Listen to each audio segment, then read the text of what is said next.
E aí pessoal, voltando para mais um vídeo aqui do Planejamento na Retomada das Aulas, um curso produzido pela consultoria Nova Educa. Nós estamos aqui no módulo que é focado em professores, onde a gente agora vai entrar um pouco no planejamento pedagógico. Só para a gente dar um review geral aqui, a gente trabalhou o primeiro tópico na importância que era você entender o que o aluno aprendeu. Então foi o primeiro vídeo nosso, como é que você deveria focar nisso. O segundo vídeo a gente bateu muito nessa importância de que o online e o presencial vão continuar ativos. Isso significa que você não vai conseguir, eu separei e voltou ao normal, tá? E agora a gente entra num planejamento pedagógico mais profundo nesse lance de presencial e online ao mesmo tempo, né? A gente já tinha colocado que não acreditamos muito que vai dar para fazer aulas, pelo menos não é o que a gente acredita, tá? Pode ser que alguém consiga, que é a aula que o cara dá aqui e a pessoa em casa assiste a mesma aula. Acho que vai ser uma estrutura muito grande para as escolas. Mas acho que são dois pontos que são legais. Antes da pandemia, aconteceu o mesmo desenho, mas ninguém estava muito preparado. Eu acho que agora as pessoas estão. Então eu considero isso uma vantagem, tá? Então o que está rolando? Não é o voltar ao antigo, isso significa que também é uma novidade, e a gente tem que pensar igualzinho ao começo da pandemia. Cara, tudo diferente.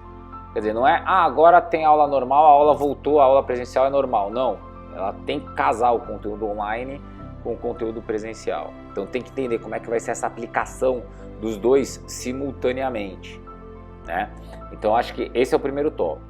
O segundo, quando a gente fala de vantagem, é que a vantagem como nunca foi feito, abre um espaço gigante para criatividade, para inovação, para tentar o novo, tá?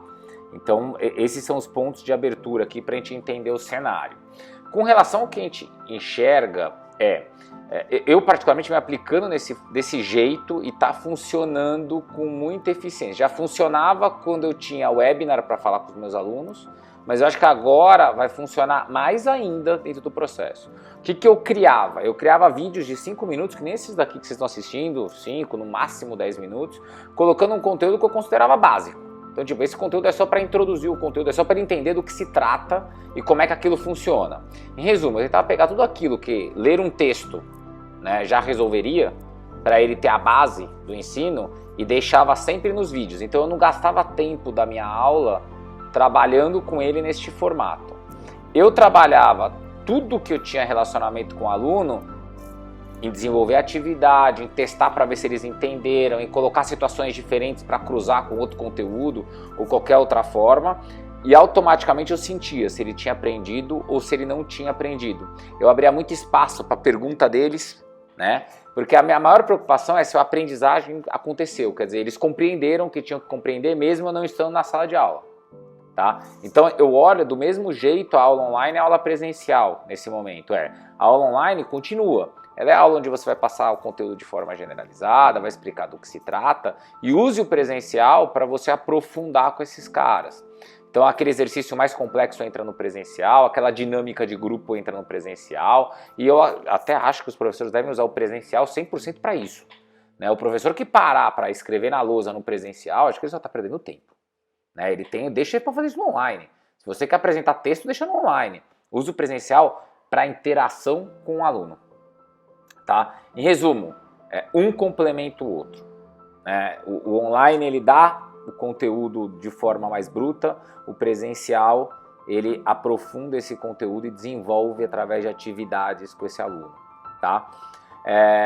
E aí entra um espaço super aberto para criatividade, de como é que você vai fazer, como é que você vai trabalhar.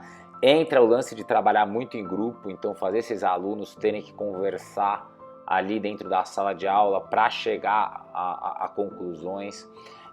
Usa muito atividades dinâmicas, onde esses alunos eles têm que tentar descobrir soluções em cima de problemas ou de tarefas que vocês estejam dando, que pode misturar conteúdo e pode fazer com que o cara tenha que criar coisas novas.